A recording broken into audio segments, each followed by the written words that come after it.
Boom. What do you? What's the whole rule on language? Say whatever the fuck you want. All right, good. All right, so what's going on, guys? Joey Franzo here with Andy Askow. Go ahead and introduce yourself, Hello. Andy. My name is Andy. I'm a fat guy with a ginger beard. That's about all there is to me. No, there's a little bit more to Andy than that. But so Andy, recently there's been a lot of talk about you moving on from powerlifting, moving on to other things, and we're gonna get into that. But first, I wanted to give people a little bit of background, just kind of talk about your injury, because I know that when I came to the USAPL, I had always known Andy to be a healthy, big guy who can squat 1,000,000 pounds, right?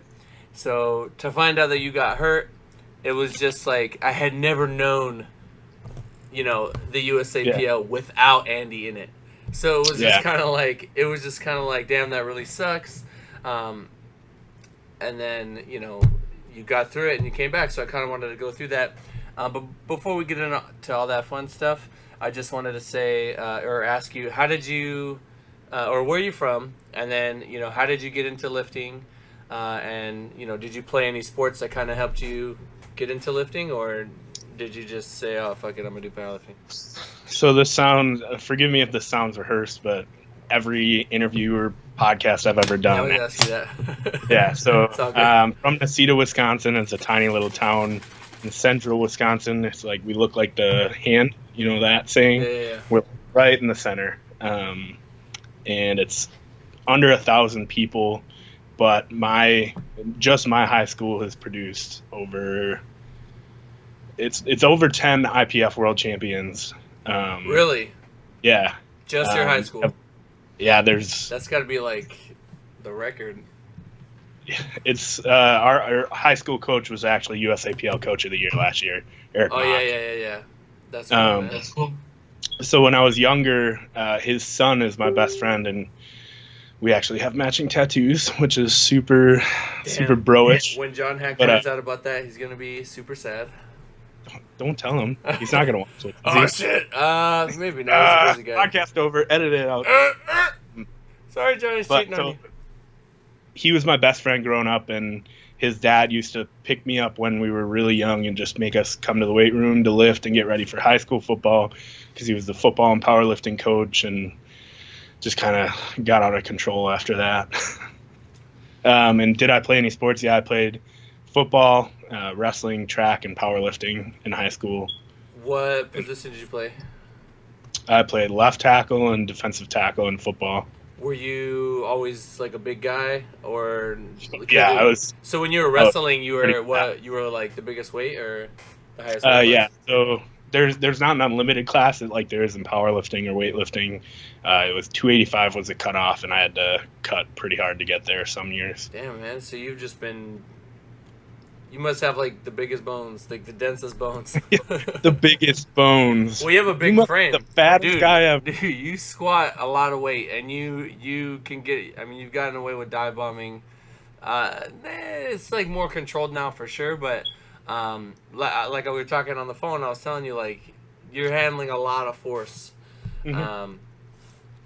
So yeah, actually, I had a DEXA done a couple years ago. I don't fit on the bench anymore, but I had it done, and one of the things you can see is your bone density, and my bone mineral was pretty ridiculous. Yeah, the guy was probably like, oh shit. I actually got one a little before the Arnold.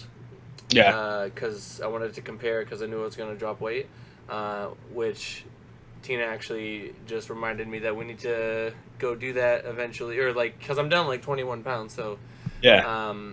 Nats is coming up, so I think I'm going to hold it here till it's done, and then possibly, I'm pretty sure I'm going to keep going because it hasn't been that hard. But, yeah. So, kind of with me too, like, football showed me barbell stuff. I don't know if it was the same with you, but, that's where I learned squat, bench, deadlift. My coach was really big on making us squat deep, but, like, the loads were insane. We're doing, like,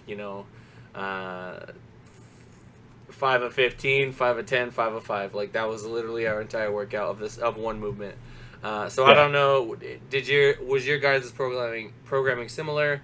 How did you guys structure it? And do you have any old injuries from football, or did you get out of it like you're good to go? So our program was actually bigger, faster, stronger, is what we used to train for football.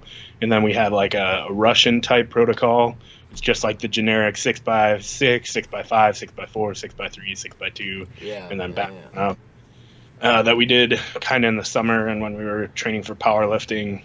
And I really feel like it prepared me just generally for what I'm doing nowadays. And we squatted twice a week, benched twice a week, deadlifted once a week. It's better than most high school programs where it's certainly not ideal in my mind, but I mean, for then it's definitely something. It's going to get you moving in the right direction, and it's better than not doing any of that stuff, which you definitely need to do. So when you got into powerlifting, did you start geared, or did you do equipped, or did you do raw, or? So back then, I know like a lot of people who are just getting into the sport don't really believe when people say this, but back then there really wasn't a raw powerlifting in the USAPL. Yep. It all was gear, and nowadays if you're the gear guy, you kind of get ripped on at a meet. But back then, like if you were raw, you just got torn apart by everyone else, and you still had to compete. What would they say? It's just everyone thought it was weird because there was nothing like that. There was no classic world championships. There was no raw nationals. There was none of this. It was just everyone was in gear all the time. I can imagine, them thinking like, "Oh, you lift raw. You think you're better than me." You know what I mean? Like kind of that thing going on. So I mean, really, that's all it was. Like that being said, fun fact for you guys: John Hack was actually the first raw lifter ever. He actually saw someone squat 600 at gear, was like, I'm gonna just do it raw, and now John is John Hack. So there you go, guys. If it weren't for geared lifting, John wouldn't have he wouldn't have ascended to the top, trying to beat all the geared lifters as a raw lifter. So because he is better than them all. Who's John Hack? He's a mythical creature. Yeah, mythical creature. He's a fucking. I think when we're in history class, they used to talk about some guy with the ankle that if you hit it, he would just die. Yeah. Yeah. So I don't know. He was like strong or something, I guess. But whatever. I don't know who that is. No, we love you, John. If you see this,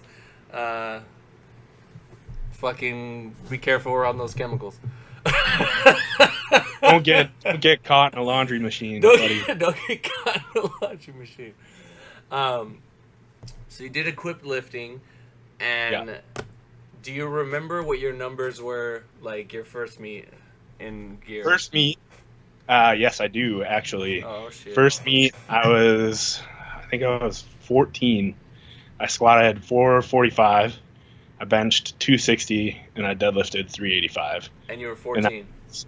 That was raw equipped, suit and wraps.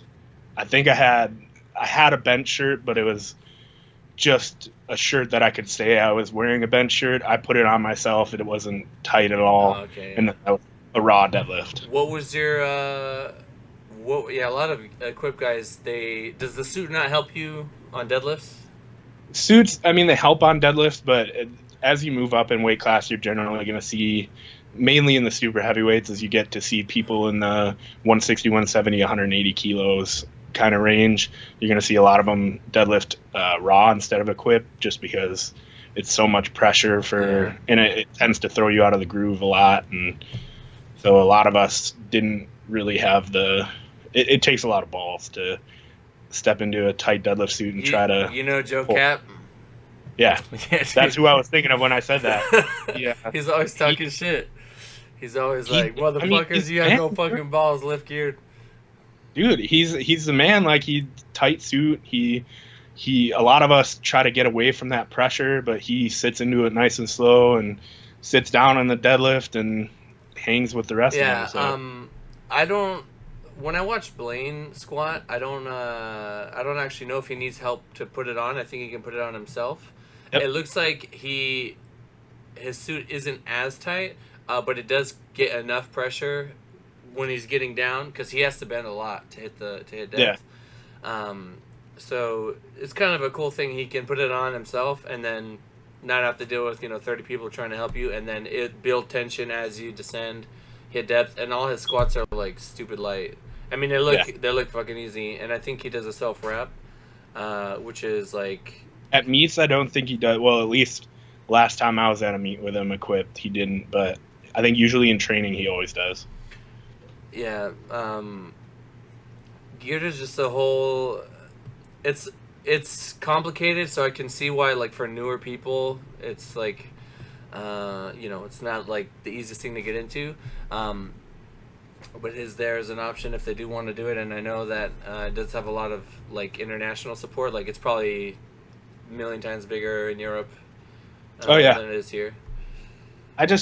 So being a raw lifter now, just kind of by a fluke occurrence, I just have such a problem seeing, this sounds super elitist and kind of cocky and conceited, but seeing all the people who are just coming into powerlifting talking shit about gear when they really have no clue what goes on. Yeah. Really no fucking idea. So, everyone even they haven't even worn wraps and they're talking shit about equip lifting. It's just so asinine. I've done a meet in wraps. I did the LA Fit Expo in wraps, and I think for me, it was just like, you're going to be strong enough to lift the weight if you pick your attempts right. But the hardest part is like walking out the weight for sure. And then getting stable and then bracing and then just taking that weight with you into the hole, make sure you hit depth and then come up. Now imagine throwing a suit over the top of that. And the suit, it's gonna hurt. I know it fucking hurts. It looks like it bites the legs a lot. It's definitely like, for sure, it's like a niche thing. It's very like hyper specific. But like, if you like, my whole thing is like, if you're really good at something, or you have a passion for something, even if it's like really, really specific and nobody else does it, but you can do it at like a high level. Anything that someone does at a really high level, like, I'm gonna respect it, because they had to put in a lot of work over a lot of time to achieve something. Dude, I can't squat 800 in equipment. I don't really want to. It's not like my thing. But when I see those guys do that, it's like, holy shit! Like, your body's, you're standing and holding that weight. You know what I mean? And even like with my guys, like I have this one dude, Michael Davis, who initially he was strictly equipped. He ended up totaling over 2,000 at 105 at collegiate nationals. Equipped, obviously. Maybe it's not so obvious, but they never had problems with grip, like, because they're so used to holding like 1,000,000 pounds over what they can hit. I think going back to the deadlift and the suit for sumo can probably help, but man, I mean, people bash it because it seems like an ego thing, like you're adding more to lift more weight. I do know that some injuries, for whatever reason, they're like kind of okay in equipment. That you can get through it, you can do it still. So it might be a way to keep you, like, if you just really don't want to let go of that passion, and you've been doing it for so long, it can potentially help you. But it's definitely, like, I have no animosity towards those guys, but if you lift geared, and you, like, I don't know, some of them, like, when they speak, they forget that they're lifting in equipment. You know what I mean? Like, you can't compare yourself to raw people, and it's just so crazy seeing people now come up raw, and they're hitting like similar stuff to, I mean, the shirted bench though is like, no one's gonna bench 600 at like 93. That's like not happening. Or Blaine's 885 or whatever. Yeah, that's like absurd, and I'm terrified of it. Like, I would never, dude. I remember seeing, Ryan Carrillo. Yeah. It was in like 2015 in Reno. Was it 2015? I think it was just after Nationals. So yeah, he did a meet, and Larry was there, and I think he went for like 7 something, and he like died with it. Like he dumped it and missed or whatever. Took it again and got it, and he was like, my shoulder's out, and then Larry was just like, go up. And he just fucking like, it was crazy. It just looked like the spotters were like, fuck, this is a lot. Because when you fall with that thing, you fall this way. Yeah. And it's like, man. You think like it's definitely have to be brave. Over 500 pounds, we have to have 5 spotters on the platform for squats. These guys are benching 700-800 pounds, and you only have 2 legitimate spotters. Yeah, it's man, it's just, and then you have like the epitome of like super ultimate, super duper ego lifting when you have like those guys that are like quadruple ply and they're juiced to like no end and they're lifting like infinity gazillion pounds. That's just like absurd to me. It's like, it's hard for me to get into multiply. It's like, dude, that, I mean, it's kind of dying though. Like I haven't really seen anyone do it. I'm gonna get shit on for saying that. I mean, multiply? I haven't seen anyone do that. Like, I haven't seen it. Like, maybe where you're at. I know I'm in fucking Los Angeles. Like, we don't, powerlifting doesn't even exist here. But but I mean, it's starting here and there. But shout out to Zoo Culture, bringing in all the little, young lifter bros. Oh, I've seen you and Tina on Instagram talking about that gym. It's a good gym. Dude, they got a Lico bar, they got Lico stuff, they have a really nice comp spec bench. It's Elite FTS, but we like made it Zoo. They put the Zoo stuff on it. All the dumbbells are really nice, the cable machines are nice, the floor is great, like, and flat, because I have like a weird hip, so if I'm at Tina's other gym's like a CrossFit, and the ground's like kind of uneven, and when that happened, like I get hurt. So I like squatting there, the other platforms, whatever you need, man, whatever you need. Even if you don't want to use the Alico, you want to use the Texas Power Bar, or a deadlift bar, 28 millimeter, bros. Where you at? Or is it 26.5? I don't fucking know. For the deadlift bar, who fucking knows, man? But what made you like decide, all right, I'm gonna go raw? I'm taking this shit off. I'm going. It was a very, very distinct moment. I was competing at the last ever men's national championships. Now it's just open nationals. It's combined men's and women's. But it used to be men's nationals and women's nationals were 2 separate meets, 2 separate places, different days. And I was competing in Philly. And I had the best training cycle to date. Like, still, I haven't capped that training cycle. That was the most successful. You're just on fire. I squatted 900 like it was an opener. It was ridiculous. I benched 650. I was ready. And it was my first time competing as a junior, not a sub-junior. And I was just ready to kind of take on this guy. I don't even think he's in the sport anymore, but his name was Aaron Gonzalez. He was super strong. He was an 800-pound bencher. I was ready to take him on and try to take the junior spot for the USA team. And I went 2 for 8, bombed out. It was the weirdest squats, like 848 or something. And it was the weirdest day of my life. Like, I thought squats just were going to go wrong, and then I couldn't bench anything, and then I couldn't deadlift anything. It was the weirdest day I've ever had, and I still haven't really found a good way to explain it. You don't think it was too many days off, or maybe you were fatigued, or? No, I don't think it's really hard to pinpoint it, honestly. Yeah, everything just felt really. It didn't feel like I was strong, and it didn't feel like I could stabilize anything. I think part of it was probably the travel, and then just bloating from the travel, and the gear fitting tighter than it should have, and everything just playing to the worst possible. Were you like getting to depth and then you just had nothing, or you couldn't even get to depth? No, the first one, I think this also had something to do with it. The first one, I kind of hit the hole and then just folded. So the bar kind of rolled over. They caught it, but it hit in the back of the head. Were you still squatting high bar? Yeah, I've always squatted high bar. Oh, shit. That's crazy. And then after that meet, Blaine Sumner bombed on depth that meet. That was when he was having some depth problems. Dude, you learn from that stuff. Like, honestly, we destroy people that don't have depth, but you learn from it. So my advice to those people was remember that pain. and learn from it, so that next time it never happens. And then you could be like Blaine and Andy, you bomb out and you fucking win everything after that. So yeah, we both bombed out, and this is when I switched to Raw. I got home everything started going up. like 2 days later, and Blaine messaged me and told me he was going to go to Raw Nationals, and he said I should go with him, and that was in 3 weeks. That was the one in Aurora, and we both turned around, went. He beat Ray. Yeah, he beat Ray. I ended up beating Luke Klein. He was the silver medalist at IPF Junior Worlds the year before, and we both got the world team spot and went to Solo. Since we're talking about Worlds, how many times have you been to Worlds? I know you went 2016 when I was there. Yep, I've been 3 times.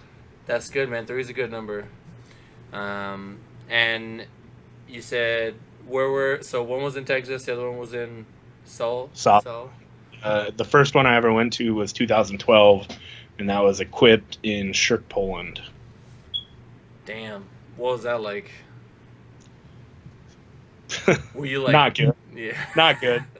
I don't know. I think it's a big tourist town over there, and I don't know if they just had a bad experience or they were overwhelmed. But not many of them spoke English, and at least at our hotel, and they were super unhelpful. They wouldn't help us with cabs and trying to get down because we were on the top of a big hill, so we couldn't walk down to the town that we were in. Yeah, so we always had to take cabs down and back, and they just stopped calling cabs after like the first day, and it was super inconvenient.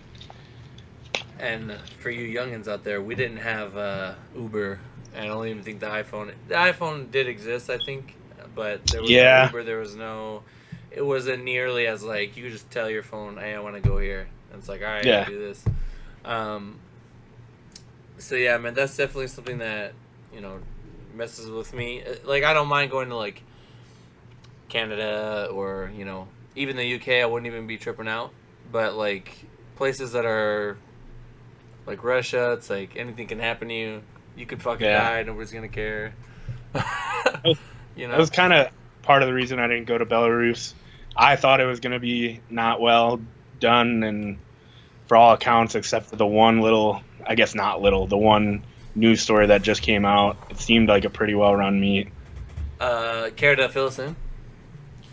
What was it? A Navy guy got thrown off the roof of the hotel. Oh shit! Yeah, I heard about that. I don't know the exact details, but I believe it was like, was it have anything to do with lifting, or was it someone in the military?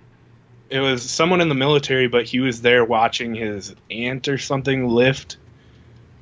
So he had a family member competing, from what I read at least, and he got in like an argument with security, and then were they on the roof, or did they take him up there? Like, what the hell? I have no. I can't. I'm not going to speculate. I don't remember the article that well, but I think it was something like he got. I read it, and then I saw Sean reposted it, and I was like, "That's what I'm talking about, man. Just why put yourself in risk, People always talk about traveling, and it's like, dude, I'm good here. Like, why don't I go somewhere else?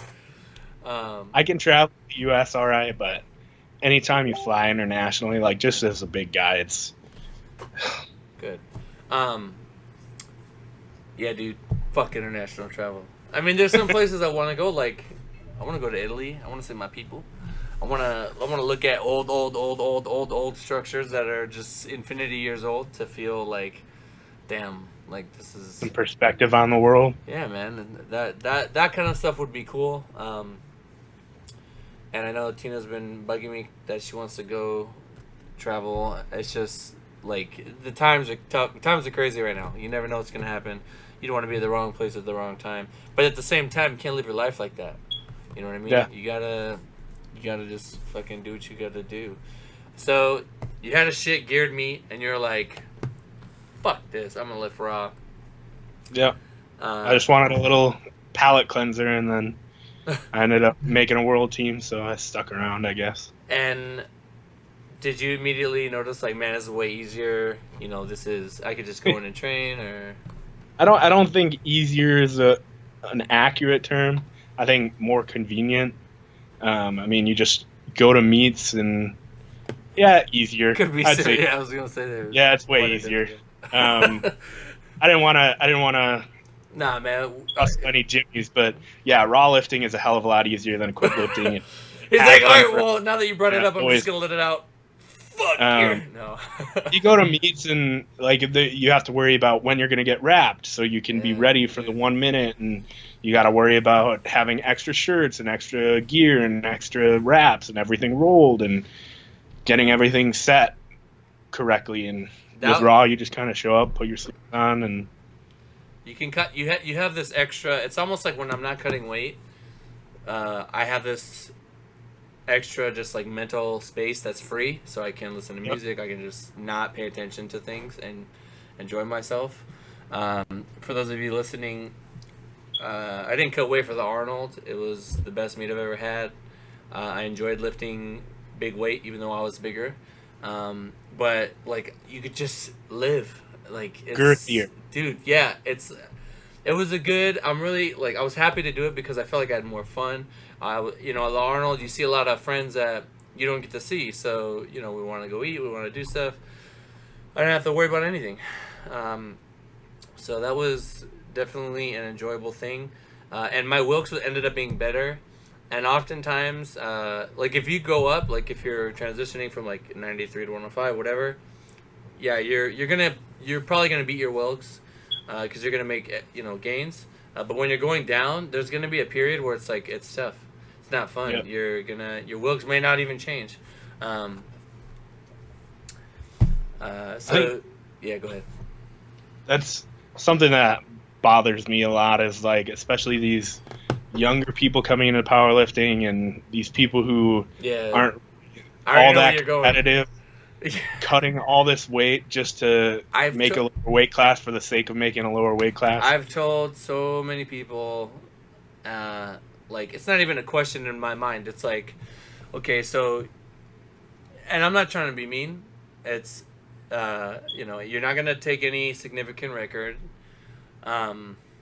Significant This is is like a key word. yeah. So like so if you're in like a random federation in the super sub omega alpha beta division, and you want to get like and you want to squat like this record or something. A local record. Yeah, like if you're entering as if you're young, you're inexperienced, and you want to take this hyper specific record, it doesn't really matter.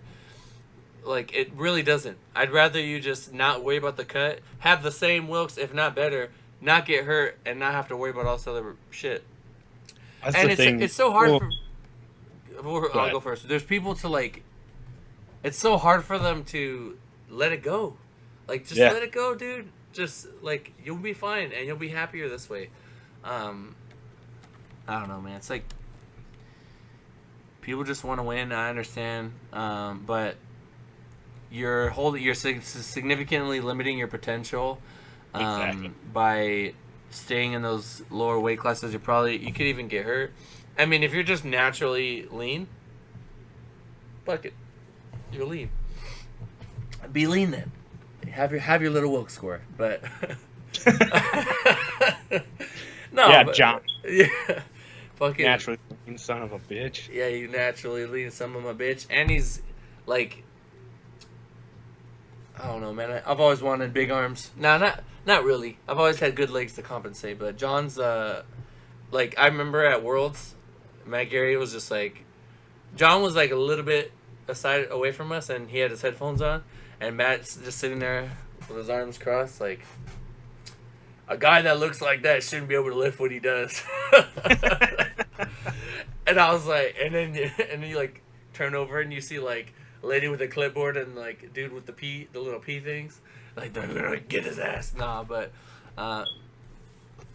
John is everybody wants to like, hey man, I saw you coach John, like I want to lift like that or do that, and it's like literally there's one John. Move along. Hey, yeah, move Nope. along, and like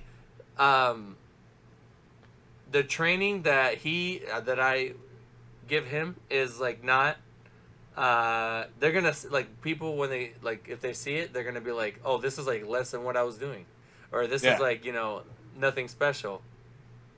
You think, I mean, Jesse trains with hella volume, but I bet you he could spread that volume out. Like he could do something traditional and he'll still beat everyone, or something like,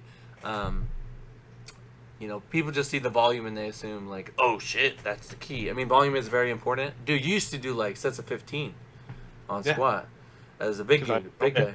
But then there were cycles where I did 7 reps a week, and I made some really, really phenomenal progress. Dude, I honestly don't know. It's like mixed, like the perception of what I give my lifters. But like everybody, like in the past, I would say they used to think I give people a lot of volume, and I think that some people definitely need it. Like they're just not going to grow unless they have that threshold.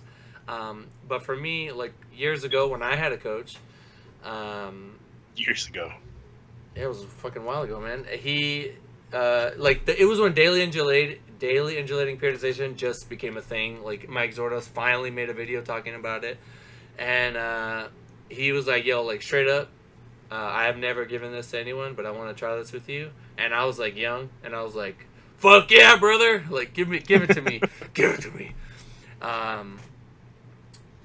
And this was when Lane was like really coming up, and he was super healthy. I think he was just coming down from being a 220 because 220 was a thing back then. And like I was doing infinity 1,000 gazillion pounds of volume per week, and I was getting stronger, but it was fucking hard, and I was pushing past like right now. I'm stronger than I've ever been, and I would never train through what I trained through back then. Yeah, I was doing way too much. I think there's something to be said about that, though. It definitely builds character for sure. Like a lot of people can even. I think a lot of people nowadays, they want to say they're working hard and they want to say they're busting their ass, but I don't think they realize what. I'm not even saying me, but people who are a hell of a lot better than me go through to just keep going and perform. I mean, imagine the pain Ray has to go through to squat 1,000 pounds meet after meet after meet now that he's broken 1,000 pounds. Wait, did he compete recently? He competed at Belarus. Okay, so there was a 5-bar showdown, and I think he was on the roster, but he didn't do it. I was going to say, like, a guy like that, I've watched, have you ever seen way back? I think it's got to be like at least 2 years now. He did a video with SBD where he talks about like, I tried to squat more than once a week, but I just couldn't do it. Like a guy, yeah, I get it. Like a guy like that, dude. I've had cycles. So for the Arnold 2016 and 2016 Nationals, I was squatting low bar twice a week and high bar once and deadlifting once. And then for the last Arnold, which was my best meet, I was doing like 3 sets of low bar a week. And then like some light high bar, and then deadlift, that was it. Like it was such a low stress thing. Part of that may have been because I was in a surplus, but it's like sometimes you just don't. You need to tell your body, hey, you're not strong as you need to be to handle this workout. But once you do that, you can pull back. You know what I mean? Give yourself time to recover. And I was actually talking to my buddy B.D. Miner. Shout out to Brian Miner. His birthday just passed. Dad bod going on. He's getting shredded for bodybuilding thing, and we call him Dad bod because he got a kid. It's a stupid joke, but he was saying how it was all about volume. You know what I mean? Even there's still people to this day that are like Shaco, Smolov. Smolov is like death. Like in 2000 and it was like 2002 or 3. No, 2012 or 2013. Totally different. Bryce used to live here where I am. Dude, this is back when he was doing fucking West Side, and he was like, if you run Smolov, you're gonna either put 50 pounds on your squat, or you're gonna die. Like you're gonna get hurt. Like shit. So there's gonna everyone used to run Smolov. Everyone and their mother used to just run it, dude. Just as their normal. Fucking Ben Rice ran that shit like 4 times, and he came. Dude, I gotta get Ben on here. Ben, if you look at this, hit me up. Definitely need to get Ben on here, but dude, he ran through that shit, Yeah. and he survived. But he's got his back is made of titanium, and that motherfucker just doesn't get hurt. But yeah, now we're trending back to what Brian was saying. We're trending out of like just super volume, all the volume. Which if you're a girl, ignore what I'm saying. You need all the volume. But everybody else. You don't need as much. You really don't, and it depends on the person, but I mean, I think with Sean right now, even we're doing less. Like I told him afterwards, I just want you to do like this, let your body cool off a little bit, and he's like on fire right now. So maybe this is gonna be the sweet spot, and to see the progress he's already made all this time. For us to find anything out, 3 years down the line is like, bruh, it's just gonna push him even more. But since we're on the topic, you could let's talk about your training a little bit. I remember way back, it wasn't even that long ago. You were doing like your own programming. It looked like you were doing a lot of 15s, like a lot of reps, a lot, and you were squatting like all the time. You were squatting like every day. Or something like that.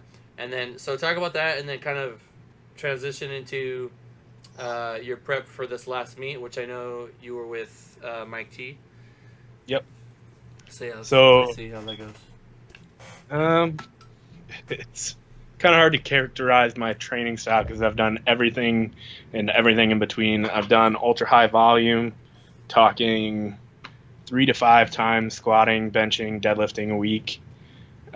Everything every day. I've done ultra frequency squatting 7 days a week, deadlifting. I think at that time I was doing 4 to 5 and benching 6 to 7 as well. I've done just everything, but most generally, I guess in the recent years, what's really been a staple for me at least was high frequency, just because. For some reason, I don't handle large amount of volume in a single workout, and that at times, if I'm trying to train for a meet, I tend to get really run down if I try to just cram in a traditional workout where I do like 6 sets of 5 and then I'm done. That runs me down super fast. So what I did was I'd squat. I'd squat like a little less than normal volume in a workout, and then I'd do that same workout but lighter a little bit later in the week, and then have like a volume day. It was almost like DUP, but it wasn't structured that way. Yeah, real quick. So for those that don't know, DUP is just daily undulating periodization. Literally all it means is that your rep ranges are going to change like from day to day. But like you just said, you can have, for example, and this is one that I actually really like. Let's say you're benching 3 times a week and you do like 9s, sets of 9 the first day, and then you take a day off, and then you do 3s the next day, but your RPE is like 5, 6, and then you take a day off, and then you're doing 3s again, but it's like 8 to 9, that way, like that middle day is like recovery, and you're working on technique, and there's tons of stuff out there showing how, like, that's why when you taper, it's instead of just taking like a week off, if you have to, then do it. Like if you're hurt or something, sure, but to have those lighter workouts in between can really help facilitate recovery, which is something that is used a lot in weightlifting. I think they do it more so for the technical aspect because that sport is insane, which we're going to get into. Yeah, so going back to what you were saying, the higher frequency, just not a lot in one session because it fucks you up. But I could handle higher volumes throughout the week that way. And you're also getting you're stimulating muscle protein synthesis multiple times throughout the week. As we all know, natties need 48 to 72 hours between workouts. If you don't train, if you're not like hitting it again, you're just not making gains when you could be. So, what was your approach for? Did you use Mike for this last meet, or Was this the first meet you did with him? Ever since, right after the week, like 3 days after Nationals, I started with Mike. Raw Nationals? Yep. Oh, yeah, that's right. But then, all right, so I guess we'll go chronologically. You ended up getting hurt. Yep. I was with you in that session. You didn't get hurt in that session, but I was fucking handling Somer. Yeah. And I remember you. I remember Nationals. I remember you were right there. I don't remember if your buddy with the glasses. What's his name? Lenny. Lenny. What's up, Lenny? He's a good dude. I like that guy. Hey, you guys still talk? Oh, we haven't talked for a while, but nothing Sad. ever really. Sad. But yeah, I saw that, and then shortly after, I saw that you got with Mike, and I don't know what were you doing that got hurt, you hurt, and then was it a long time coming? Was it just one It was weird kind of session? Yeah, we did a washout, like a deload kind of thing, after Nationals, and it was, I think, my second or third week back to regular training where I was hitting my heavy singles, and it was the first week I worked up to 745 at 8, which was, I mean, a relatively normal single, the light side, but it's finally getting back to normalcy after a meet. And I think after that I had to drop down to do sets of 4, and the prescription came out to be like 625, but I decided to be smart. Yeah, I decided to be smart and just work with 585 to just kind of work on the technique and bring it home, like have a good day and allow myself to have a good day instead of just trying to run myself back into the ground. Very mature thing to do, by the way. You don't always need to hit those 8s and 9s. You can go 6s, 5s, B's. But yeah, I was on, like, I think it was my third set of 4, and I mean, they were flying. Like, these, like, don't even register, really. They weren't. Literally, the bar was going like this. Yeah. Guys, yeah. It was nothing. And on my third set, on the third rep, I come up, and just a freak thing, I felt something go in my knee. And luckily, I was able to transfer my weight to my left leg and kind of, like, hobble it up and hobble into the rack. And actually, the person whose office I'm in right now, this is the head athletic trainer at UWL's office, the University of Wisconsin Lacrosse, which I'm an alumni of. And he's a really good buddy of mine. I coach him, so I just called him up. I'm like, hey, you still on campus? He said, yeah. So I came in and he did a knee exam, and we found out that the PCL, the posterior cruciate ligament, which mainly... what does that do? What is the responsibility of the PCL? If you think about it, this is your shin, this is your quad, your femur. Yeah. So normally the PCL intact, when you try to translate your shin backwards, is going to stop it from moving. So there's a hard end range. There's a little bit of play, as with every ligament, but when that's gone, you do the posterior shelf test, and when it's neutral, there's no stopping it. So if you block my foot... Yeah. So if you were to try to, like, kick something, it would fucking, like, it would probably go back a little bit more than it's supposed to. Yeah, and it's called posterior tibial sag. Since there's nothing holding it up there, it just kind of leans backward normally. It's not really a crucial ligament for supposedly, Sommer doesn't have that, or his ACL. That's what he said. Which the ACL, I know that there's people that tear it and they just, like, leave it. But if you're not doing any, like, cutting, like if you're not running and stopping and then cutting, I mean, you got, you have the big fat patella up front, your quad tendon, MCL, and you have a lot of tendons in the area that are going to keep your knee, intact. So it's crazy. Your body, and you'll compensate. Like something, your body will figure it out. So your PCL was it? I mean, did you ever get an MRI? No, but so I worked with him. Joel Ludke is his name, and then a doctor from Mayo Clinic whose name is Jacob Erickson, who helped me through all this, and he's actually the UWL football team physician. So when he came in, I came down and he saw me, and we made a pretty without an MRI, I guess you can't be sure, but with the test, there's no reason my knee should move that way without or with a PCL intact. And then with all the other symptoms, we also assume that my meniscus was torn as well. I wanted to note, I recently got an inquiry from a young gentleman, I believe in the UK. I forget his name, but he sent me a link to, because I always ask a bunch of questions, but one of the questions on there is, what are your injuries, like any severe ones that I need to know about, even if they're healed up, because they can always come back. And I'll send you the video when we're done. But basically, like, he comes down in the squat, and when he comes up, it's so crazy, I just thought of it now, and I can't believe I didn't think of this sooner.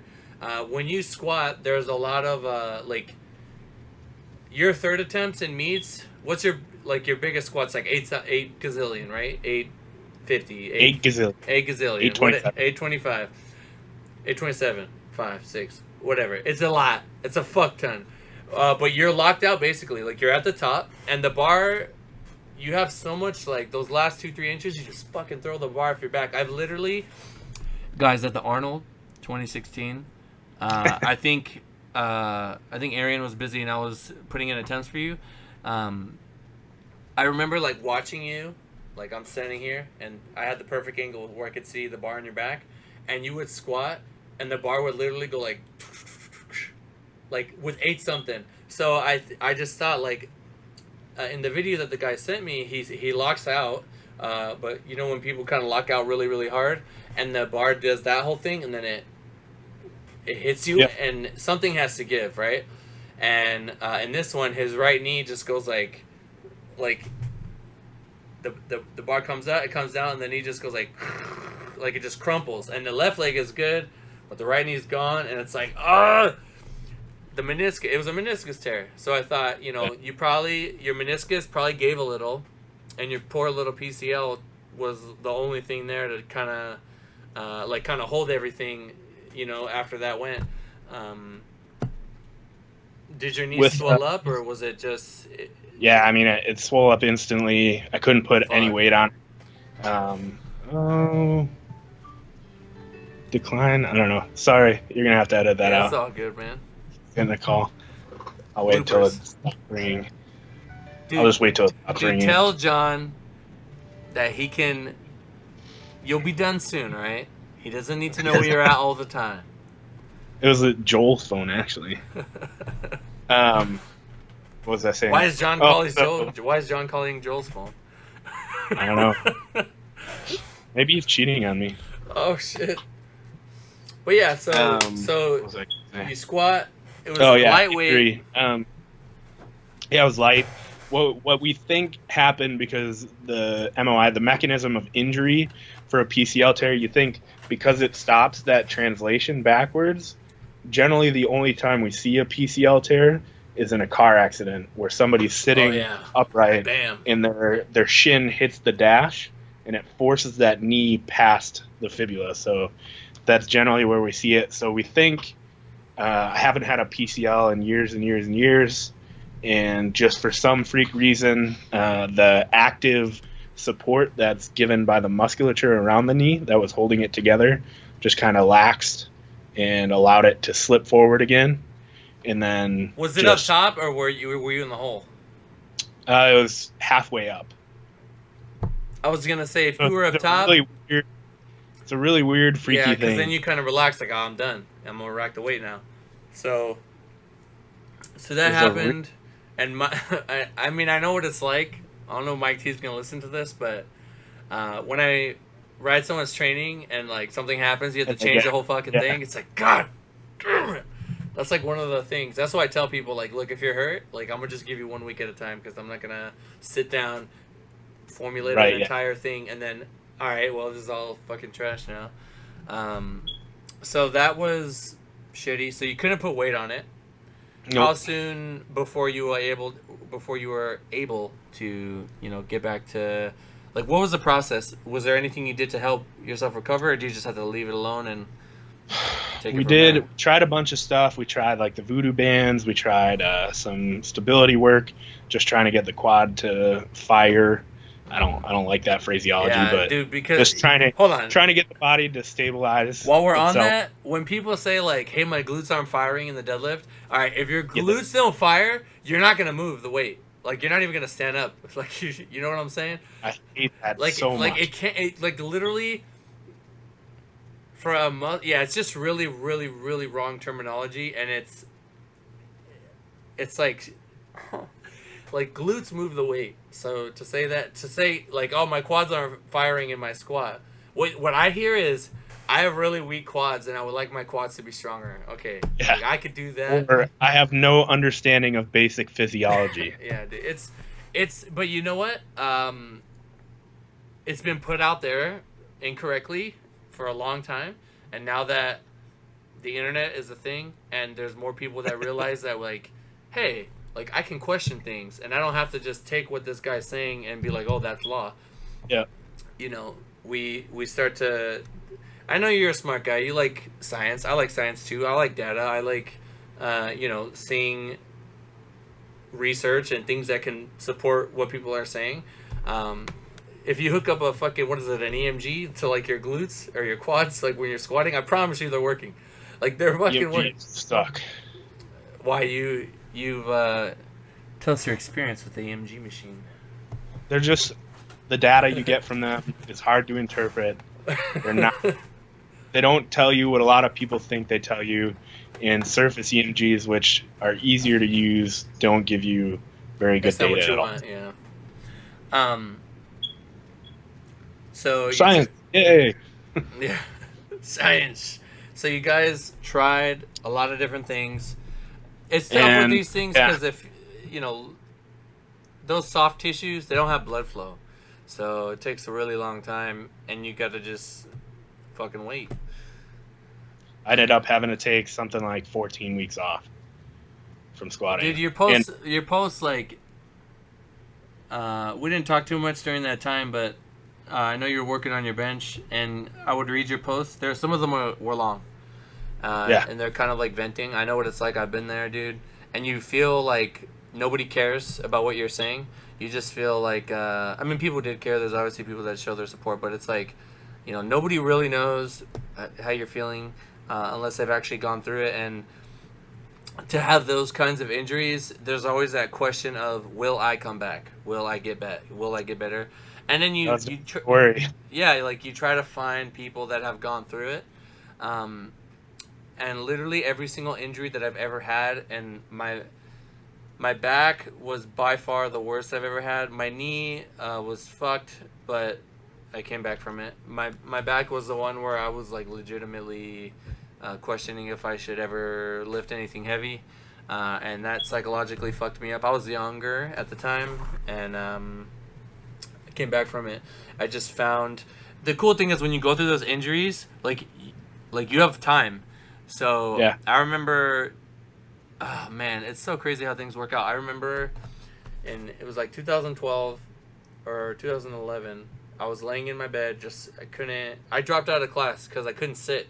I couldn't fucking sit. It hurt so bad to sit because the sciatica was burning my left leg off. Like literally, that's what it felt like.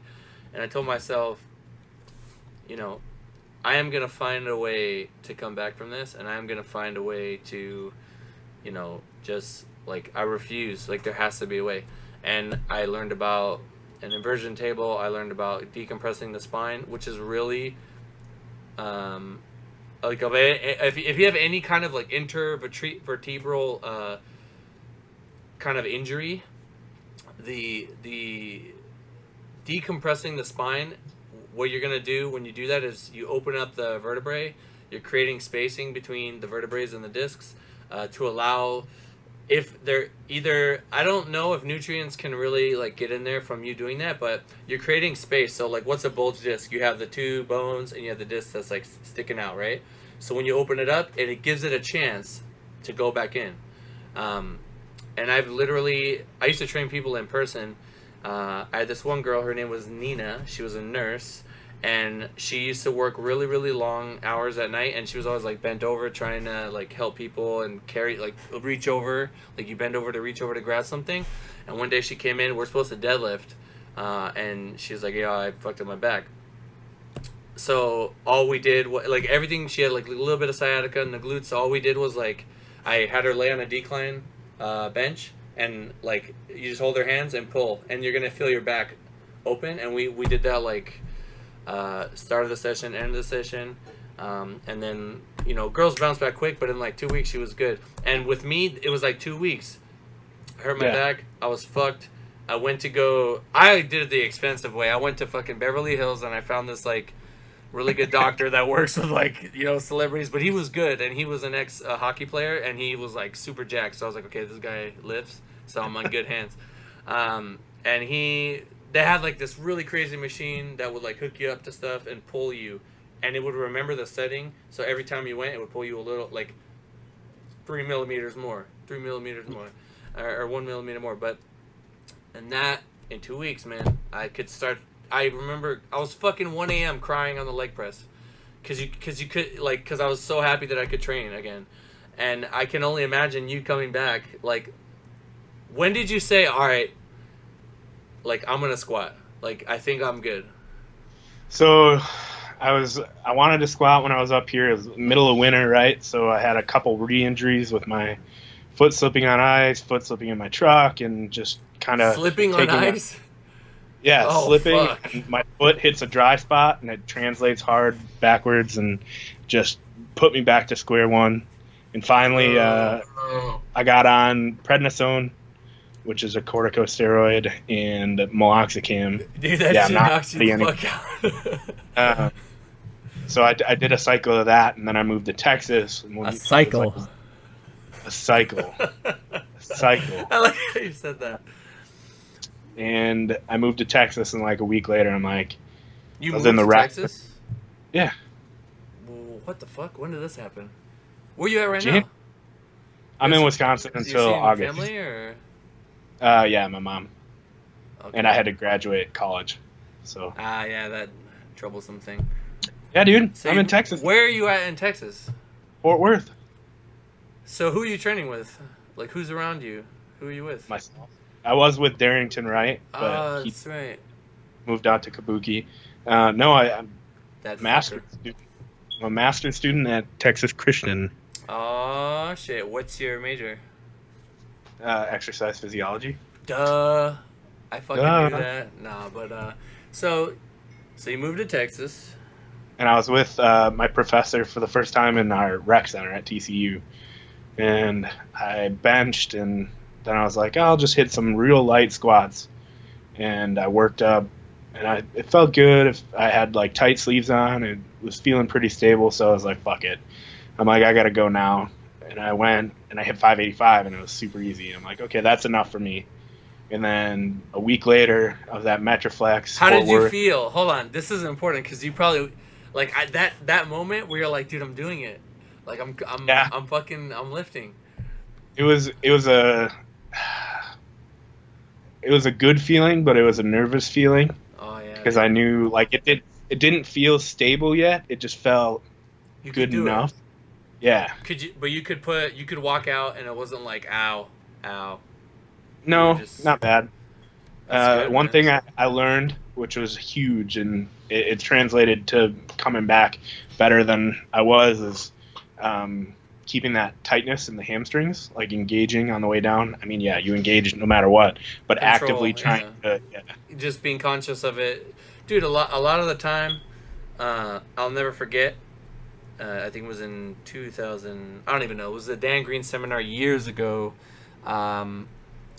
He stayed after. He's not in the IPF, bro. We can't talk about him. No, we can. Dan's good, man. Dan actually gives. Dan's been good. He's good. Dude, and he was like someone Mark Bell calls it accelerated learning, where I tried to just learn everything that he was putting out. I was still like young, so I wanted to learn. I was a sponge. Fun fact, Dan Green seminar is the first seminar I ever went to. I think I went to the first one they ever had at Boss. And he stayed after the bench with us, which was like the coolest fucking shit ever. Yeah. It's crazy, like when you're younger, you know when I can't believe I'm gonna say this. They say never meet your heroes because when you meet them, like you can be like disappointed. I wasn't disappointed, man. Dan was dope. Yeah. He benched with us, and I asked him like in the seminar and after. I was like definitely like that kid in class that asked too many questions. Yeah. Like that was me. But I am where I am now, so it worked out. But like I forgot what the fuck we were talking about. Your knee coming back from injury. He said a lot. Tightness. Yeah, tightness. So I remember I was talking to him about my back. I want to say this was 2014. I'm not sure. It might have been 2013. But I was talking about my back and how, what did he do and how did he get hurt? And it's always like when you're not tight. Like you can lift heavy weight, but it's that one set, that one fucking time. Like let's say you're doing a set of 8, right? This actually happened to me. I was doing front squats like a couple months ago, and I never get hurt like in training anymore. I'm good. Like I know what to watch out for. And I was doing sets of I think 7 on fronts. I didn't bring my belt. I forgot my belt. But the like I'm starting to realize like the belt, if you're doing like high bar fronts, I mean it can help. It helps your torso from like collapsing, right? Because you put it tight, you brace against it, whatever. Didn't have my belt, and I was going like maybe a little faster than I should have, and I got tired on that last set of 7, and it's always the last set or the last rep, and I was a little loose, and I let the bar get in front of me. So if you guys can see my back, I started to do this when you're front squatting, and then what happens is you're coming up out of the hole, you lean forward, kind of like when you hip shoot, and then you do this thing to try to stand up, right? And when I did that, I just felt like a snap in my back, and it was just like a rib that was retarded, and I couldn't breathe for like 3 days. I'm okay now. I still feel it sometimes, but it was that one when you're tired. That's when you're really vulnerable, because if you're not fucking paying attention, shit can happen. I know in your case you're using super lightweight. I mean, fuck, like that's when it happens, man. It's like that saying, accidents always happen within 5 miles from home. It's like when you're not expecting it is when you get lazy. I have never fucking heard that, but that is so good. Like, what's the law? What's that law? It's the law of like whatever can go wrong is gonna go wrong. God damn it, I'm forgetting Occam's razor. Yeah, there you go. No, that's no. That's not it. Nope. I was gonna say that's not even accurate. Yes, it's not a. You need somebody like the Joe Rogan experience over here looking shit up. Be like, hey, Billy Joe, look that shit up. I'm gonna do it. No. I could, man. The way that I have my screen cap right now, it's like doing the entire screen. But I'm sure I can do it to where it's just like a section, and then I could just pull it up on the side and drag it in. Or just get a secondary monitor. No, I swear to God, you took the words out of my mouth. I just ordered, because on Prime Day, like, I was like, oh shit, this is a good monitor. So I got one. It literally just arrived. So I'm going to try to move this one over, put this one over here, and then I could just be super high tech with this shit. But yeah, man, when you don't pay attention, that's when you get hurt. I mean, it's a freak thing. So you hit your 585, you're happy to come back. What was the next, what'd you do next? Did you say, all right, I'm a trainer? Or were you like, oh, fuck, like, I got away with that? 585 is, kind of heavy, but when you look at percentage of 1RM, like, it's not enough of a test for me in my mind to say, like, I'm back, I'm ready. Because it's just, what is it, like... 250 pounds less than what you can do. Yeah. It just wasn't enough. So I waited. I got busy with work for the rest of the week, and I think I waited like a week and a half. And I went to Flexx, and I had comp bar, comp plates. And I'm like, so if I can't hit whippy. Yep. Sure. I'm like, if I can't hit 700, I'm not ready yet. So I went in. Interesting thought process. Wait, so you hadn't squatted for like 14 weeks. And you're like, if I can't squat 700 after 14 weeks, I'm not fucking training. Yeah. I mean, you have a really high I'm base. Like, your people. threshold is going to be obviously way higher. You know, I mean, there have been many meets at Worlds, at Arnold, where I've seen you warm up in them that their singlet, and you got like these little nub sausage legs that just go like when you squat. So Yep. you're going to have a lot of, you know, that spring action. Yeah. Supreme leverage. Supreme. So you went in, you hit the 7 easy for a set of 10, and you were like, I'm good. I'm ready. Yeah. No, it was pretty sketchy. I was pretty scared, but the big thing, I didn't care how it moved. Even if I missed and the knee felt stable, I was good to go in my mind. It was just that number. I mean, it's 87%, if that, 85%. I figured if my knee couldn't handle 85%, I wasn't ready to hop back into normal training yet. And Did it, and after that, I went back to training. you're like, Mike, I'm good. Yeah, skeptically good. But Mike was, so I guess that gets into how did it work with Mike? this I last meet. absolutely, Which went really well, by the way. yeah, it did. Well So as you know, and as I know as coaches, like, you don't just get in and nail somebody's training preferences plus it's a distinction between what could be most optimal, which I hate that word, for somebody, and what they like to do, and you need to find a good mix. I think, trying to think if I could say that any better. Yeah, it's basically, I guess I could stress this point. What people need to understand is that your first prep could be good, but like that first meet, you have to go through the entire thing. You have to start with the lifter, do the entire training cycle, see how, like, taper them, and then have them compete. Once you go through all of that, then you can make adjustments for the next one. For example, one of my girls, Abby, I don't know if you're gonna listen to this, but her first prep went well. Like, she had PRs on everything. That's good.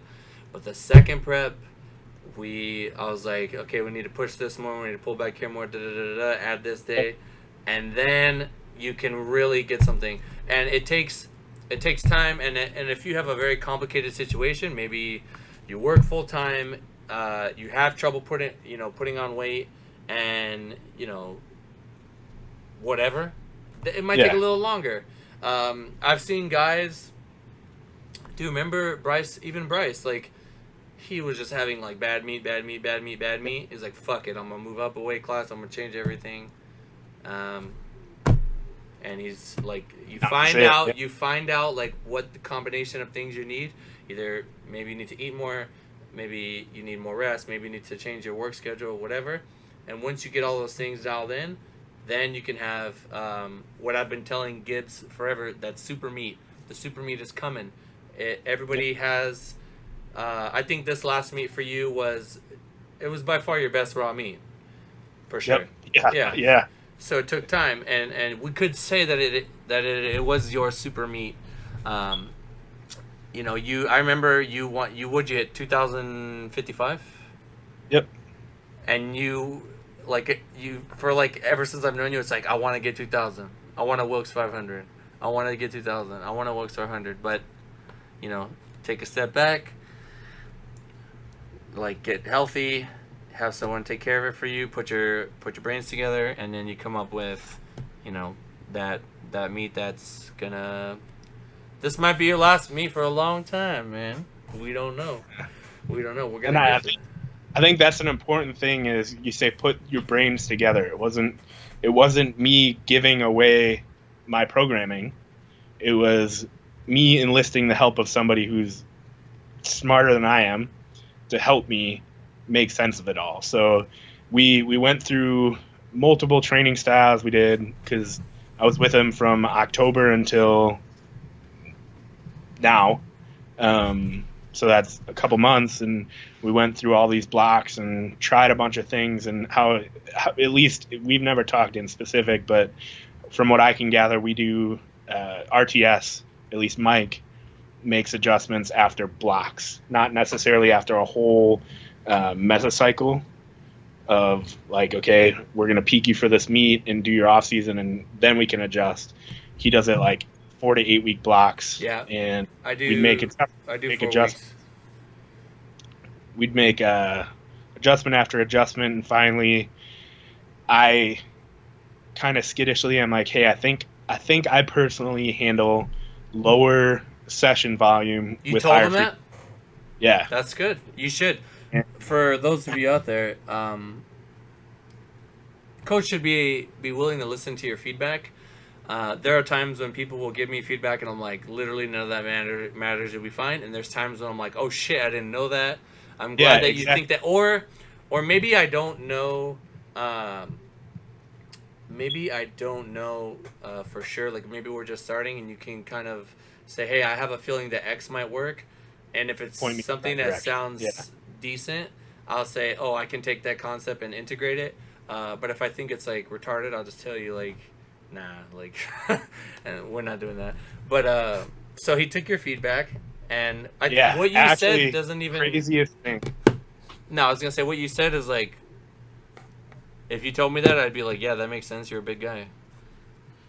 Craziest thing. I told him that after I warmed up and hit my first set of squats in a workout, and it was absolutely awful. I'd been having bad training session after bad training session, and it's no fault of him. His program is fine. Yeah, it didn't fit my lifestyle at the time. I was working 50 to whatever hours a week. Doing?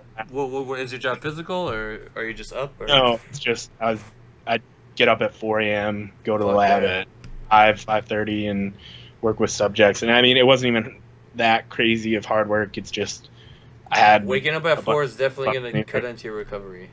Yeah. I bet my professor's gonna. I should say it was super hard work because I bet he's gonna watch this and then give me more shit to do. But it was just a lot of mental fatigue, and I messaged him during my workout after my first set, and he said, "Hold on," and right then and there dropped everything, modified my workout for the rest of the block, and after that it was just kind of off to the races. Would that be like 10 weeks out, 9 weeks out from the meet? So like 11 weeks ago. Yeah. And it was just, after that it just took off and he really nailed it. That's good, man. Sometimes also too, I know that I definitely do this if I have someone that I know I'm going to be with for a long time. Like let's say I have people that pay for fucking a year in full. It's like, I'll intentionally have them do, like, I'll save something for like 12 weeks.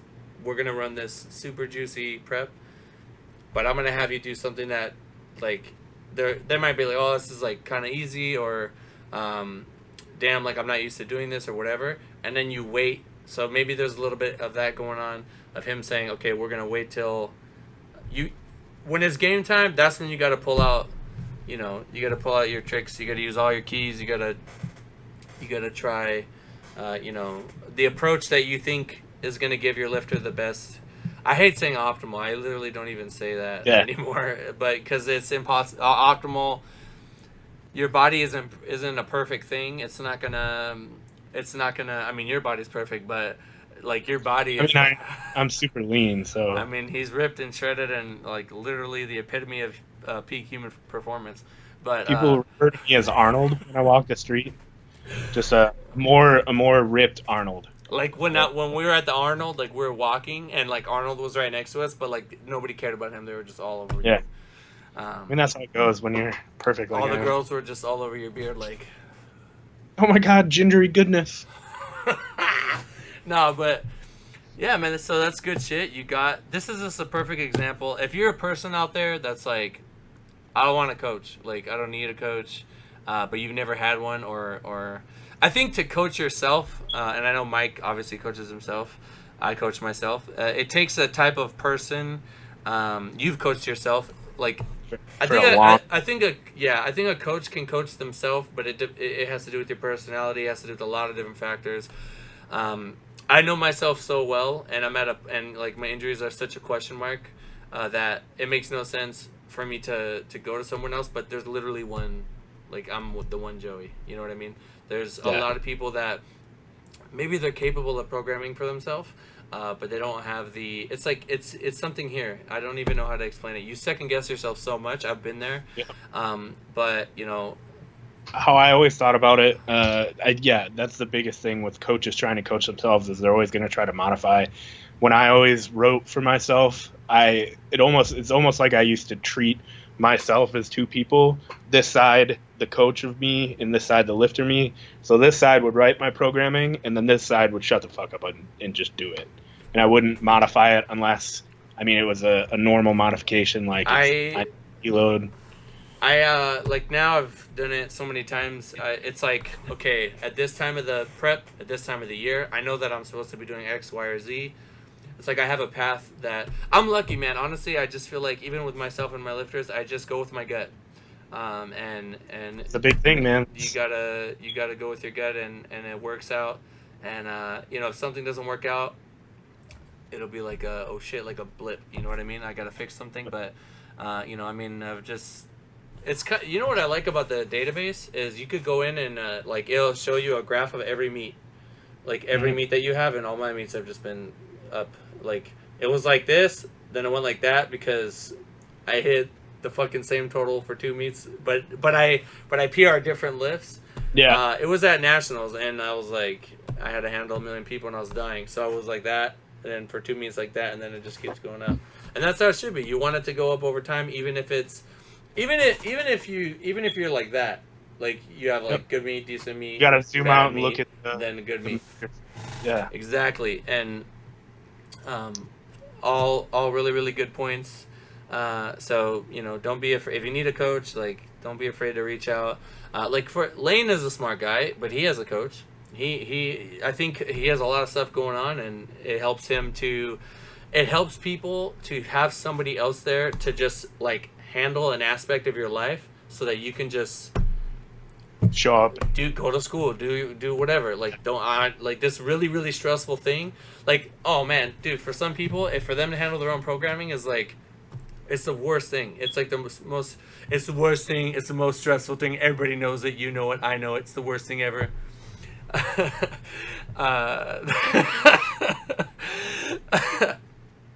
I got the best programs, the greatest. Everybody knows it. No, yeah. But then when you have somebody else do it, it's like, oh, like this gigantic evil death cloud that's been following me around is gone, and you can just move on, and it's definitely a nice thing to have a coach. So you did the meet with Mike. What was this meet? What was the significance of this meet? Why did you pick this one?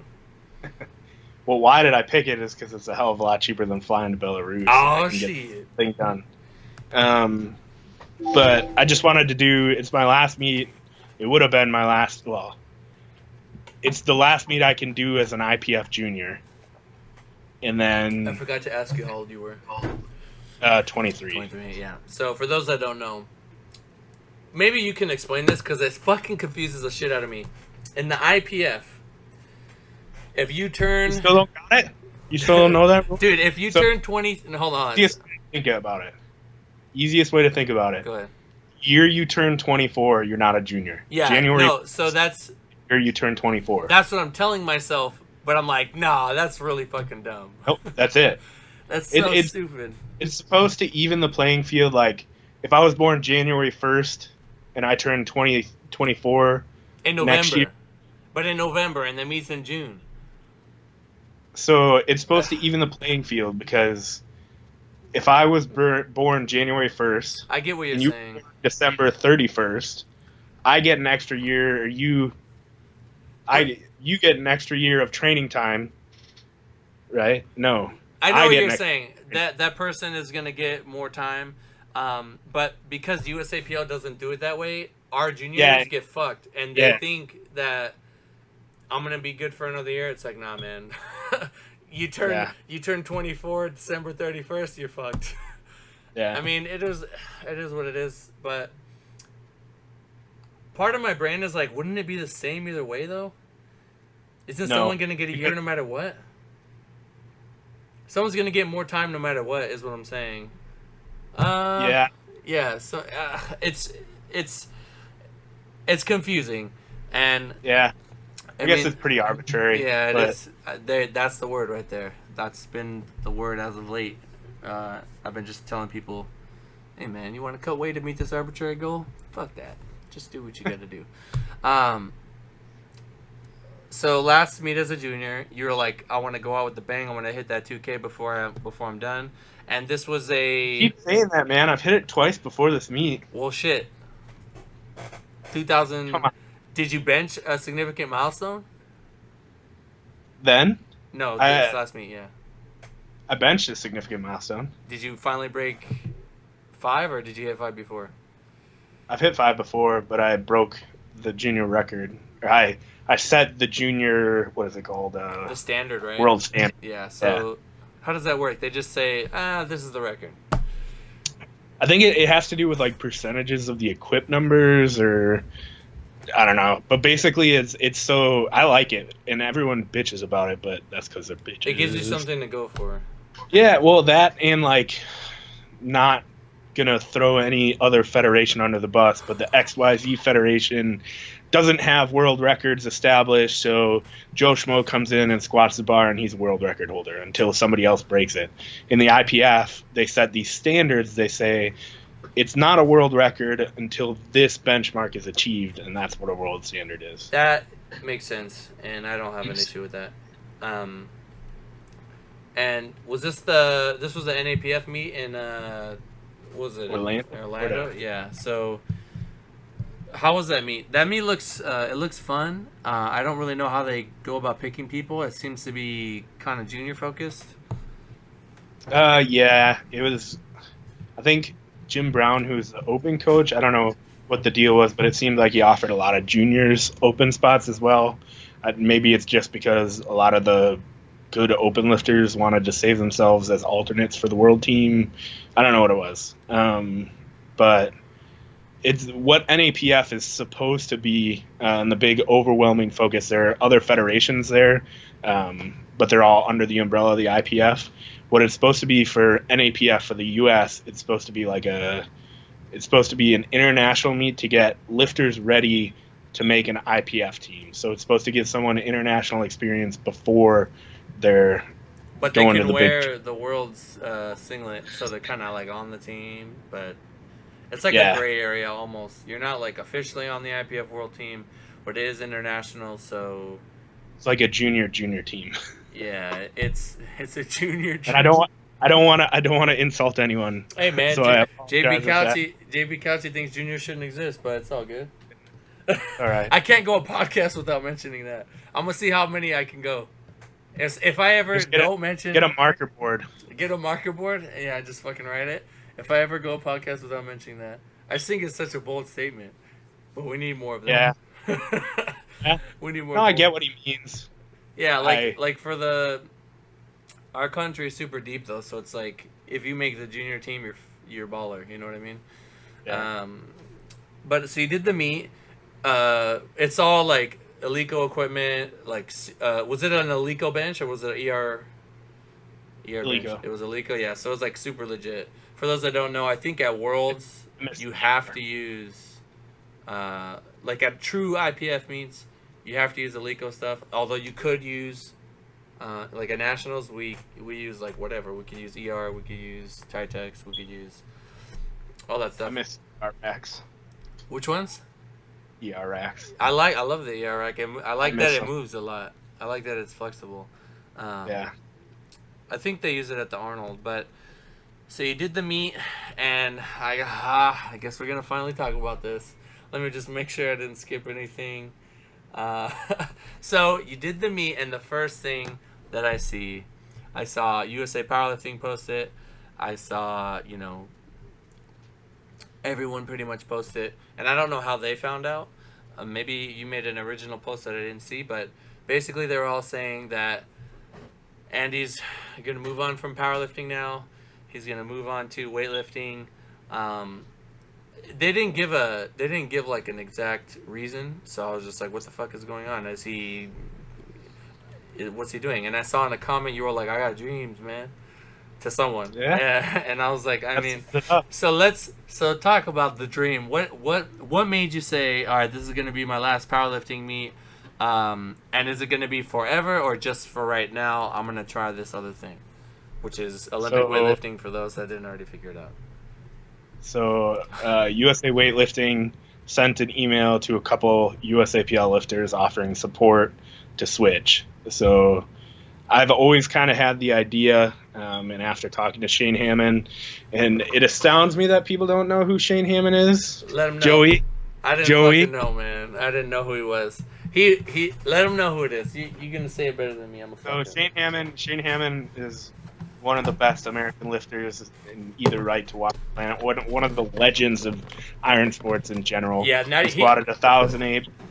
I was gonna say Back he's in the basically East. the American Misha Kokliev. Yeah. Basically. So he squatted 1,008 back in like early 2000s or late 90s, and back in the Z suit, ace wrap, knee wrap era. Keep going. And people are gonna be like, "What the fuck is he doing?" Are you mixing a drink right now? Fuck yeah. And then when he was 23 years old, same age as me, Woo! he switched over to weightlifting and made 2 Olympics. And Jesus. So after I reached out to Shane Hammond a couple years ago, and he just kind of encouraged me to make the switch. But the biggest thing holding me back was... How old is he now? Oh, shit. How old is Shane? Is he old? Is he done? Oh, yeah, he's done now. It would be... Fuck, I don't know. I don't know how old Shane Hammond is. But he's like completely retired. Yeah. He works in like oil now. Oh shit. In Tulsa, but he encouraged me to switch, and I mean, it was a promising idea, but I couldn't find a coach in the area that was really, in the schedule. Just didn't work out. So I kind of put that idea on the back burner. But when I got the email from USA Weightlifting offering an Olympic level coach and support to make the switch, yeah, I hopped on it, man.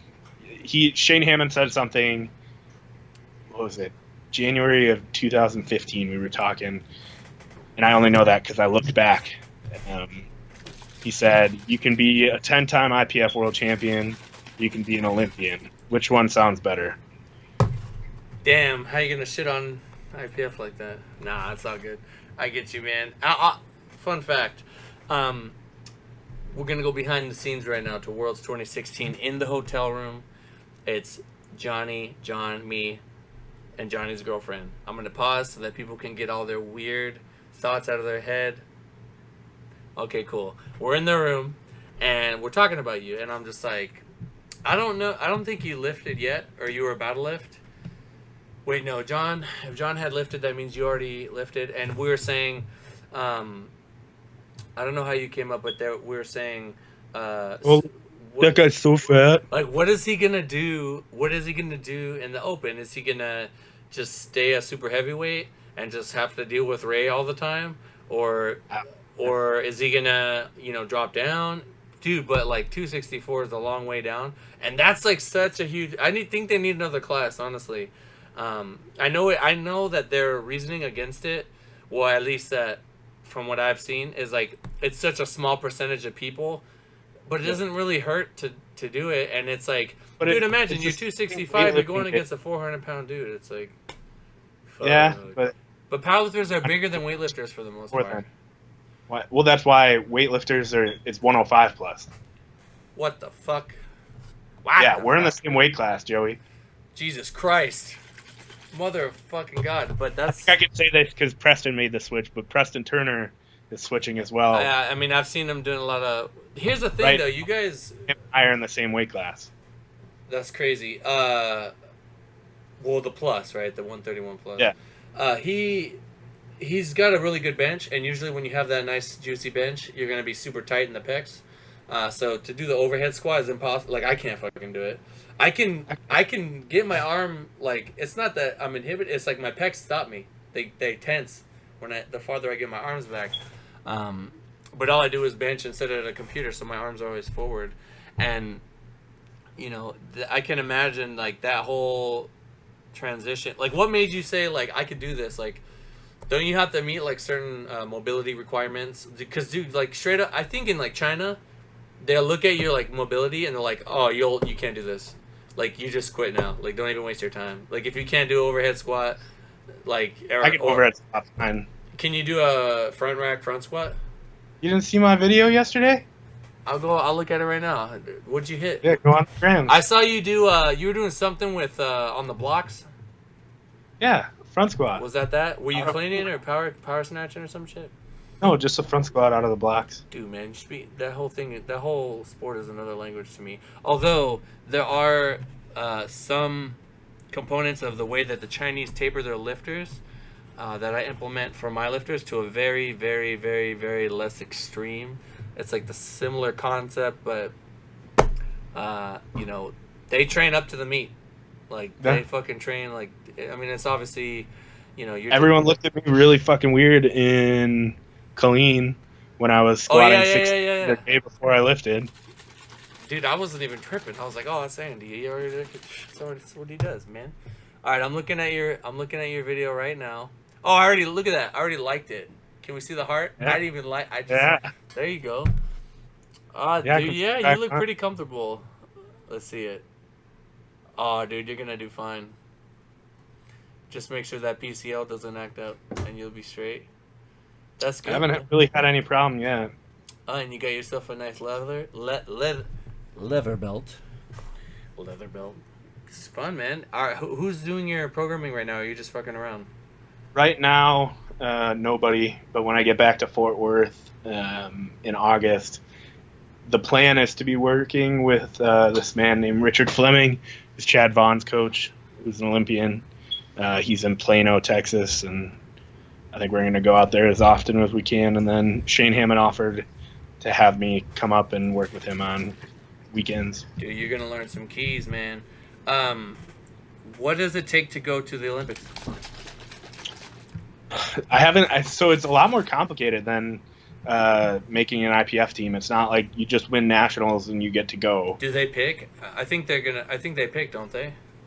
Like, they get but to the U.S. pick? also, the country also has to have Olympic spots in that sport. And I think that's so the country has to win spots at the World Championships, and then USAW, I think, picks. What do you mean win spots? So not every country is represented in weightlifting at the Olympics. So you have to earn a spot. I don't know the specifics, so somebody's going to tear me a new asshole, but there has to be a spot, and then you have to be chosen or earn the spot to fill it. But it's not like IPF Worlds where you get 12 spots or 7 spots, fill them out how you want. They probably do it because they have limited airtime. They need to make, the most viewable. And it needs to be the most competitive. Dude, the Olympics are like super, super, super, super, super, super competitive. Like there are so many people that lose by like a pound or like a kilo or like a body weight, like a 1 increment of body weight or something. It's crazy, man. It's definitely, it's like the ultimate honor. You can't put a price on it, I don't think. And just to represent, dude, even at Worlds, I know people think Worlds is dumb. I thought it was special as fuck, man. Even though we're in Colleen, I was like, dude, I'm sitting here with John, and John isn't after X person. He's after X country. He's after France. Yeah. He's after, New Zealand. He's after whatever. And you're dude, like. It's the big thing for me is going to these international meets. People are like, you only had 4 people in your weight class. I'm like, we're from all around the world doing the same thing in the same time. It's so dope. It's one of the things that I don't really know how to explain it, but it's like this person grew up in a completely different area under completely different circumstances, and we ended up doing the same thing. And we're competing. You know what I mean? Yeah. Like, you should just be fucking happy to be there. Like, I think it's a special thing. I definitely felt like Worlds was very significant. Just being there and like seeing all the flags and all the different colors, all the different countries. So to be at the Olympics it's like the craziest thing ever. So if they were to reach out to you, then like, do you know who you're competing against? Are there not too many super heavyweight men? I mean, aside In from the Preston. U.S., there's a guy named Kane Wilkes who's, I mean, an extremely talented lifter, but I can't even begin to worry about that yet. Like, Oh yeah, you I just snatched 255 pounds yesterday. To be competitive internationally, like it's going to have almost 585. double that. Yeah, 500. But um, I'm pretty sure 585 was like some kind of record. That's so insane to me. A snatch is when you drop down and you flip it up and you catch it over your head. That's so stupid. It's so crazy. It's like my shoulder labrums just die thinking about that. It's fun. I like the snatch. I'm not so comfortable with the clean and jerk yet. Well, the clean, I'm pretty good at overhead strength wise, but we'll see, man. Are you not benching at all? Are you just done? There's like no point. No, I'll probably still bench, and that'll be my one kind of preparation if I ever want to switch back, which I'm guaranteeing won't happen for at least 2 years. And probably not for a long time, if at all. That's good, man. Do you? I mean, I would imagine. Is the training like more cardio? Is it? You think you're gonna drop weight from just doing those movements, or is it like you just go and hit a lift and leave? I don't know. It's gonna. This is one as somebody who works in scientific research and who's a literal student of exercise. If one thing I can say is I'm not nearly as experienced as the man who will be working with me, so I'm just going to shut the hell up. And if it comes to like squatting, I think I can give a little bit of insight into how I should train, because I know it's not a change for me because I'm a high bar squatter by trade. I'm upright and I front squat in my powerlifting training, so that's the only thing I really feel like I'll have some real insight to offer, and then some general things, but I don't know what it's going to look like. I'm going to do what's asked of me and see what comes of it. Yeah, man. And it must be, it's a cool thing to just give the reins to someone who you could just trust. And I'm sure it's going to be like an eye-opening experience for you. For someone who is, in that field, you're going to learn, like, you're going to be versed in both powerlifting and Olympic weightlifting. And, it'll be cool to have you on here again, like, down the road and be like, all right, man, remember when we talked about you doing weightlifting? You did your first meet. How did that go? You know what I mean? And I just, like... Were you like, damn, I'm on board with this, or were you like, let me think about it, like, let me get back? At first, I was. At first, I said his name's Mike Gattone. I think his title is Assistant Technical Director of USA Weightlifting. Reached out to me, and at first I was like, hey man, I'm prepping for a meet. I'm absolutely not going to do anything about this until afterwards. Let me talk to my peeps, and I'll kind of fill you in on what way I'm leaning. And I talked to Mike, I talked to Adam Palmer, I talked to a bunch of friends. What did Mike say? It actually made me pretty happy.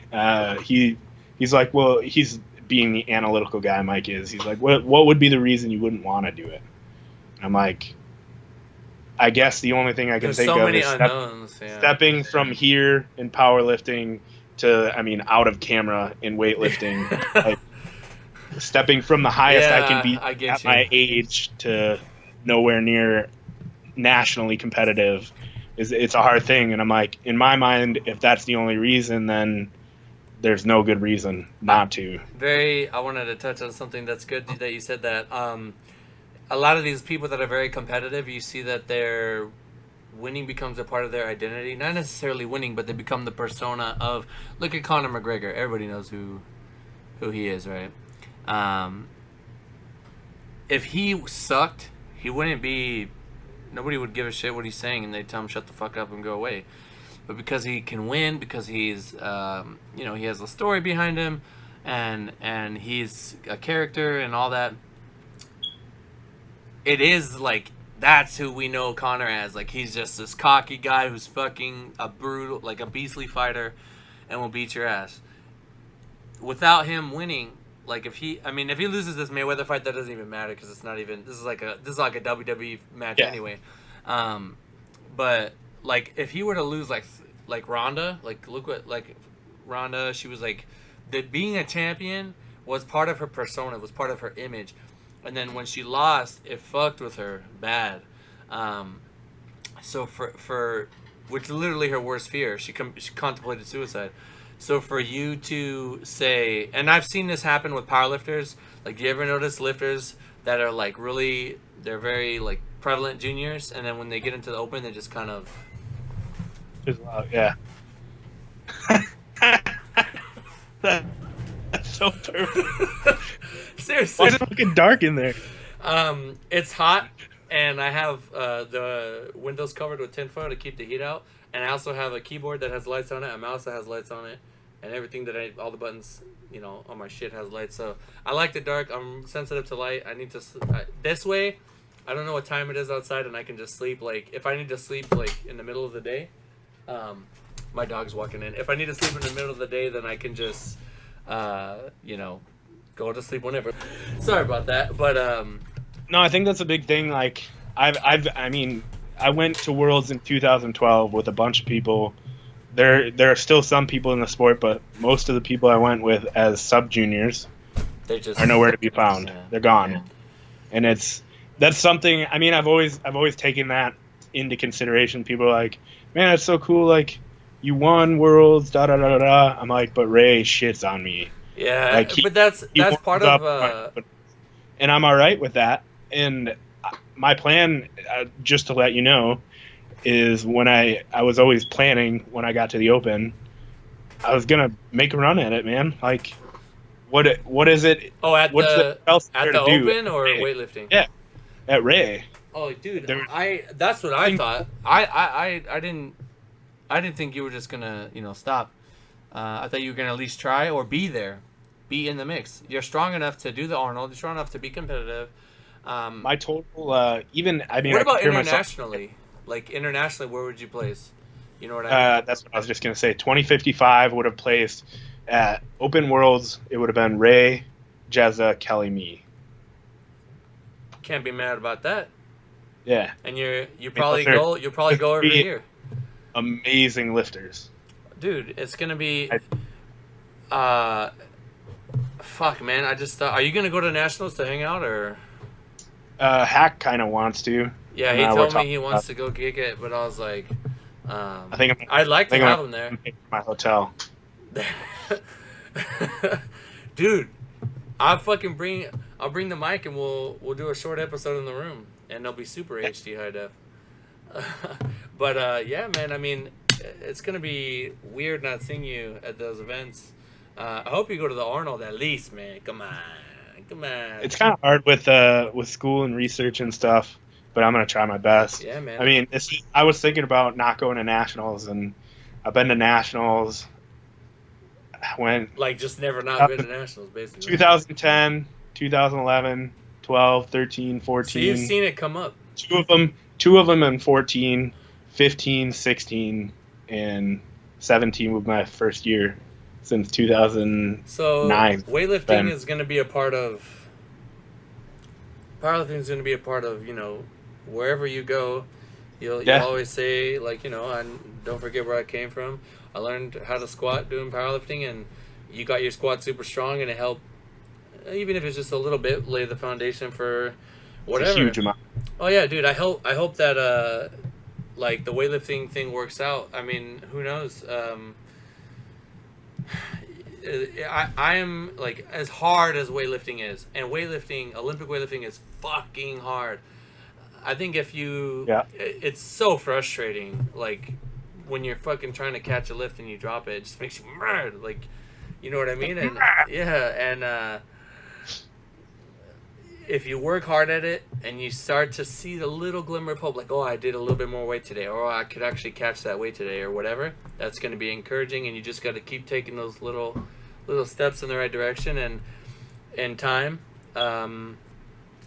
you know, you might end up somewhere special. And I think this is you're still lifting. You know, it's not like you're not lifting. You're still part of the community, like whether you're a powerlifter or not. It'll be interesting to see what the weightlifting community is like. I think powerlifters, we're all like, everybody knows each other. We're all kind of homies. I don't know if weightlifting's like that. I don't know if weightlifting's more like kind of, I'm going to be the best. Fuck you. Which is kind of the vibe that I get, but I'm an outsider. I don't know. I have no idea either. So we'll find out. Vibe though, like the best people in Nashville is like, get the fuck off my platform. Yeah. Go away. There was a big meet in Reno, the same meet that Ryan Carrillo was at, actually. There was a weightlifting meet next to us, and there, like, the warm-up room looked super dope. And their meets are like this. It's like this massive stage, like literally a stage, and you have it looks so legit. And the judges sit way back, and it's just a stage and a light on you. Yep. And like just fucking, it's quiet, like all you. So that's pretty dope. The production seemed super legit, but we'll wind it down here. I just wanted to, you know, have you tell people where can they find you.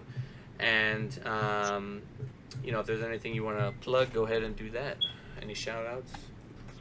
Where can you find me? Facebook, Andy Askow. Instagram, Andy Askow. I'm not hard to find. It's the only fat, bald, ginger-headed guy. Ginger-bearded guy. Squatting 800 pounds on the daily. Plugs. Not really. I mean, 9 for 9. As always, helps me with all my meat stuff, so thanks, Adam. TCU and all my friends back there, and EWL. And thank you, Joey, for having me on. Thank you, Joel, who's out there building shit. Yeah, I've seen him, like, periodically, like, walk by with, like, a bazooka and then, like, come back with a leg. We're trying to build some stuff in the athletic training center. That's, like, what outside this room is the athletic training center. This is where you bring people to show them discipline. Yeah. But yeah, man, it's fun. Yep. All right, guys. Well, episode 2 with Andy Askow. Thank you guys so much. If you guys made it this far, I always end with this. Let's hashtag. What are we gonna hashtag in the bottom? Let's hashtag Askow. So AZZCOW. Hashtag Askow. If you made it this far. And I always do, like, I'll take a screenshot and I post it in my Snap thing. But yeah, Andy, it was really fun. A lot of good stuff in here. Thank you, man. Yeah, thanks for having me on. Yep.